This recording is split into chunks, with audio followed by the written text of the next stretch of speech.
All right, hi guys, story time. I wanted to tell you a story of how my great great grandparents on my mom's side met. It's my grandfather's grandmother and her husband. So my great great grandmother was 100% Seminole Indian.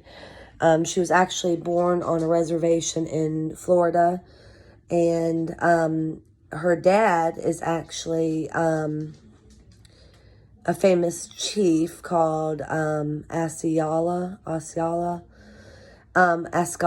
something like that. Oscela, I think, Ascala. But anyway, he led a lot of the rebellions against the government from the Seminole tribe in the early 1800s. But I've been doing some research randomly on him just to kind of see, find out some stuff about him. But what's interesting is my great-grandmother, the one who was his daughter, he was married to two women, and one of those women had her. I'm not sure which one it was, but she grew up in the tribe, in the reservation. And then when she was a teenager, a group of missionaries came from West Virginia to minister to the tribe. And she actually met and fell in love with one of those. And he the same. And they got married. I'm not sure. That's something we're kind of trying to figure out, if they got married in West Virginia, if they got married in Florida. But he brought her back to West Virginia, and they lived there and raised kids together. So back then, this was in the 1800s, kind of middle 1800s, it was taboo to marry of a different race. Primarily the Indians were looked down upon, much like the racism we see today in different areas. It's probably actually worse. My grandfather, who's still alive, talks about how his grandmother, she would try to teach the grandkids, including himself and his brothers, Indian words, and her husband, his grandfather, would get on her about it and tell her not to do that because it wasn't socially acceptable for kids to grow up in the Indian culture. So, pretty interesting time. I've been doing a lot of research on it and trying to figure out different things throughout the years about it. And she was given, I'm not sure what her Indian name was in the tribe, but she was given an American name, which Osceola, which was her father, he also had an American name that was given to him. It was Billy Powell. So I'm assuming her American name was probably given later in life as well.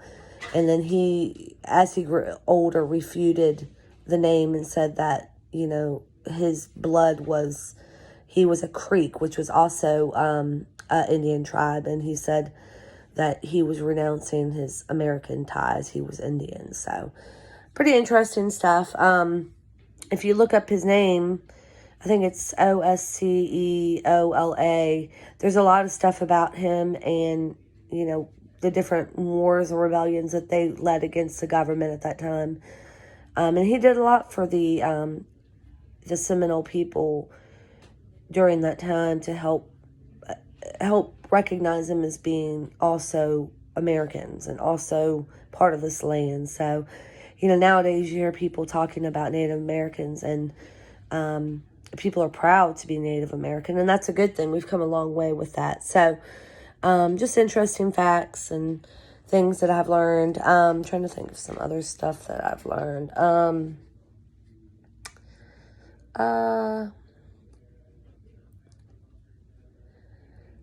Well, my grandfather talks about when they were children, his mother, that was her mom, the Indian Seminole lady, was his mom's mom. That's confusing, but so when they were sick as children, his mom would take them to the grandmother and, have her do healing things. And she was really good at using natural herbal things for healing.